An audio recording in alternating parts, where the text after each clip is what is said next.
वो बैठे बैठे कभी ख्यालों में उन्होंने एक शेर लिखा। आज मैं पहली बार उसको मैं आप लोगों के बीच में रखना चाहती हूँ। जुबान मेरी है, कलम उनका है। दिल की किसी गोशे में नस्तरें होंगी, कसक तो याद आऊंगा। आंखों के किसी कोने में होगी अश्क तो याद आऊंगा। मैं जानता हूं सब भूल जाएंगे, ख्वाबों की तरह मुझे कुछ तो बाकी रहेगी, दुआओं की महक तो मैं याद आऊंगा। MSK बनाया जा रहा है हमारे यूनानी मेडिकल कॉलेज में, जहां पर सभी यहाँ पे आए हुए हमारे सीनियर टीचर और आए हुए सभी स्टूडेंट, सभी मेहमान, मीडिया, सभी को मैं अस्सलाम वालेकुम रहमतुल्लाहि व बरकातहू।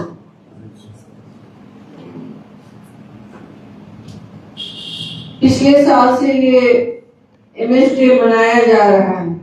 इस पे मैं क्या बोलूं, सभी ने अपनी अपनी बातों को रखी है बहुत तरीके से, बहुत दिल से, और उनकी जुबान से ये दिख रहा था, चाहे बच्चे हो, बच्चियां हो या टीचर हो, कि उन्होंने दिल से मोहब्बत से एक एक लफ्ज को निकाला और हम तक पहुंचाया।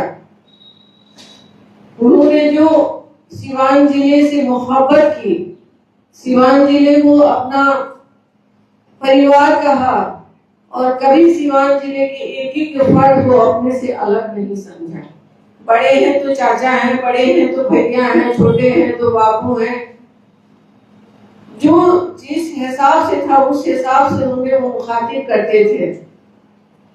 कभी उन्होंने ये नहीं महसूस होने दिया कि मैं जिले का MP हूँ, मुझे बहुत हाई फाई गार्ड होना चाहिए या बहुत हाई फाई सोसाइटी में उठना बैठना चाहिए।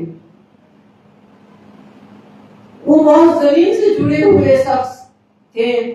और आज जो ये डे मनाया जा रहा है, एक तरफ बहुत गम भी है, दूसरी तरफ बहुत खुशी भी है कि दिलों पे राज करने वाले डॉक्टर मोहम्मद शहाबुद्दीन साहब आज हमारे बीच में नहीं रहने के बावजूद भी सभी के दिल में जगह बना के चले गए हैं।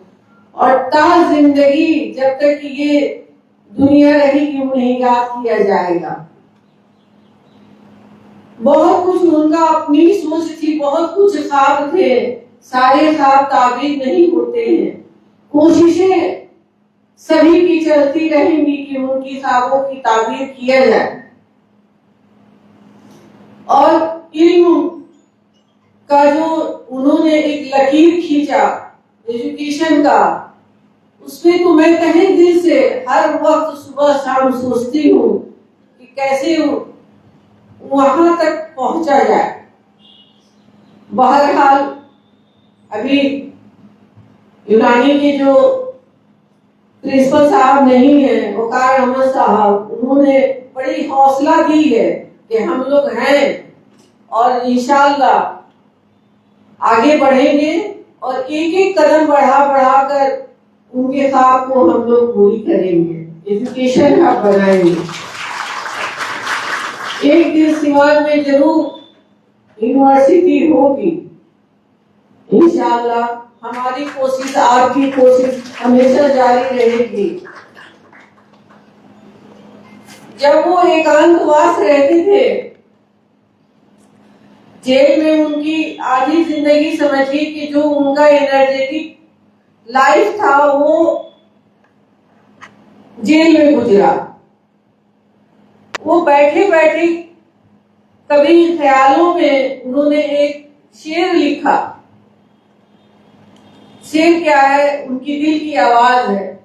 आज मैं पहली बार उसको मैं आप लोगों के बीच में रखना चाहती हूँ। जुबान मेरी है, कलम उनका है। दिल की किसी गोशे में नस्तरें होंगी, कसक तो याद आऊंगा। आंखों के किसी कोने में होगी अश्क तो याद आऊंगा। मैं जानता हूं सब भूल जाएंगे, ख्वाबों की तरह मुझे कुछ तो बाकी रहेगी, दुआओं की महक तो मैं याद आऊंगा। मैं अपनी खामोशियों से हंगामा बर्पा करता रहा हूं, दिल के टूटे आईने में होगी झलक तो याद आऊंगा। अब कोई राज बाकी नहीं रहेगी दिल में। वो अपने दादा से बहुत प्यार करते थे, इसलिए रजा नाम रखे हुए। रजा परवाज रूह मका होगी तो फलक तो याद आऊंगा। इसी के साथ मैं अपनी बात को पूरी करती हूँ। इंशाअल्लाह आप लोगों के दिल के जो जज्बे हैं मैं उसे सलाम करती हूँ। सभी को बहुत बहुत शुक्रिया MS डे मनाने के लिए, और हमेशा मनाया जाएगा इंशाअल्लाह, मैं शरीक रहूंगी। Thank you.